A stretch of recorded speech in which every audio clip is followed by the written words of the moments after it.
जब हम लाइफ में विपत्ति एक्सपीरियंस करते हैं यानी कि प्रॉब्लम, तो हम सब घबरा जाते हैं। यदि मैं आपको एक ऐसा प्रपोजल दूं कि विपत्ति में भी कहीं ना कहीं संपत्ति छुपी हुई है, तो आप कहेंगे ये कैसे पॉसिबल है। कुंती महारानी भगवान से कह रही हैं कि हमारे जीवन में विपत्ति बार बार आए, विपत्ति बार बार आएगी तो हम आपका स्मरण करेंगे। भगवान का स्मरण करना ही हमारे जीवन की सबसे बड़ी संपत्ति है। आखिर वो संपत्ति कैसे है, इसको समझना जरूरी है।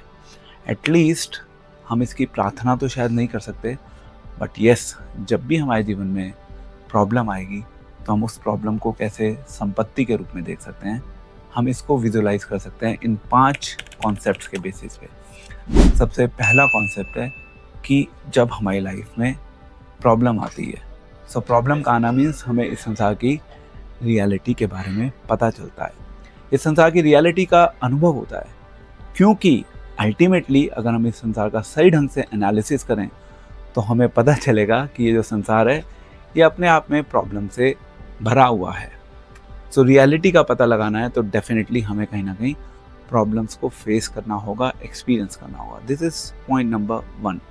पॉइंट नंबर 2, हम सभी को यदि अपने जीवन में अपने कैरेक्टर को बिल्ड करना है तो कैरेक्टर को बिल्ड करने के लिए संघर्षों से गुजरना होता है। वही संघर्ष हमें जीवन में मजबूत बनाते हैं एंड उन्हीं मजबूतियों से कहीं ना कहीं हमारे जीवन में हमारे कैरेक्टर का, हमारी वैल्यूज़ का निर्माण भी होता है।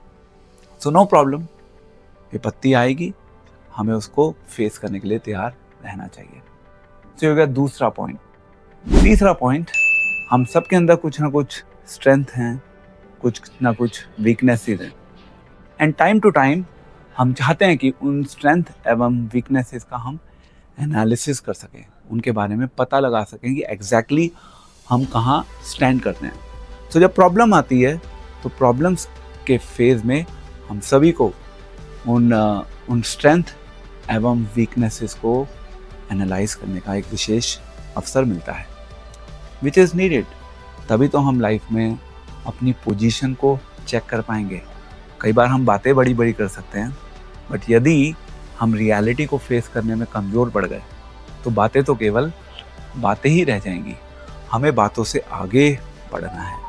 बातों से आगे बढ़ने के लिए डेफिनेटली हमें उन कठिन परिस्थितियों को अवश्य जीवन में फेस करना होगा। चौथा पॉइंट इम्पॉर्टेंट है, यस, डिपेंडेंसी।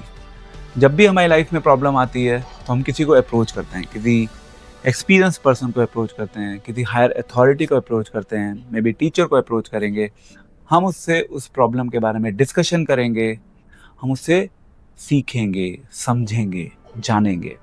सो क्या है, कहीं ना कहीं एक डिपेंडेंसी फैक्टर आ गया वहाँ पे पिक्चर में। सो हम बहुत से लोगों के ऊपर कहीं ना कहीं लाइफ में डिपेंडेंट होते हैं और डिपेंडेंट होने में कोई प्रॉब्लम नहीं है। सो इस प्रॉब्लम के फेस में हमारे पास चॉइस है। हम इस संसार के लोगों को अप्रोच कर सकते हैं। दूसरा हमारे पास चॉइस है कि हम भगवान को भी अप्रोच कर सकते हैं एंड भगवान भी हमारी हेल्प करते हैं।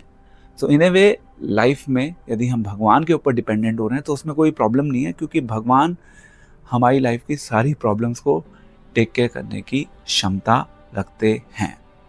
तो डिपेंडेंसी, धीरे धीरे जब प्रॉब्लम्स आती हैं तो कहीं ना कहीं हमारी डिपेंडेंसी भगवान के ऊपर बढ़ती चली जाती है। सो यही सिचुएशन थी कुंती महारानी की। कुंती महारानी भगवान पर डिपेंडेंट हो रही थी, भगवान का स्मरण अधिक से अधिक कर रही थी जब उनकी लाइफ में प्रॉब्लम आ रही थी, which is a good sign. Last point, experience. हम जब प्रॉब्लम से गुजरते हैं तो वो प्रॉब्लम हमें कुछ अनुभव देकर जाती हैं, हमारी लाइफ में हमें कुछ सीखने को मिलता है एंड सीखने के लिए अच्छी परिस्थितियाँ भी चाहिए होती हैं, बट अच्छी परिस्थितियों से ज़्यादा हमें अपने जीवन में कुछ विषम परिस्थितियों का भी अनुभव करना होता है। तो इसीलिए ये हमारा 5th पॉइंट है कि experience makes us stronger and it gives us some important learning in life. तो इसीलिए कुंती महारानी प्रे कर रही हैं एंड ये 5 पॉइंट्स हैं जो हमारे लिए भी रेलेवेंट हो सकते हैं जब हमारी लाइफ में प्रॉब्लम आए, उन प्रॉब्लम्स से डील करने के लिए। सो विपत्ति भी एक संपत्ति का काम कर सकती है। हमेशा ध्यान रखिएगा, घबराइएगा मत, चिंतित मत होइएगा, परेशान मत होइएगा। सब चीज़ों का सॉल्यूशन है, विपत्ति का भी सॉल्यूशन है।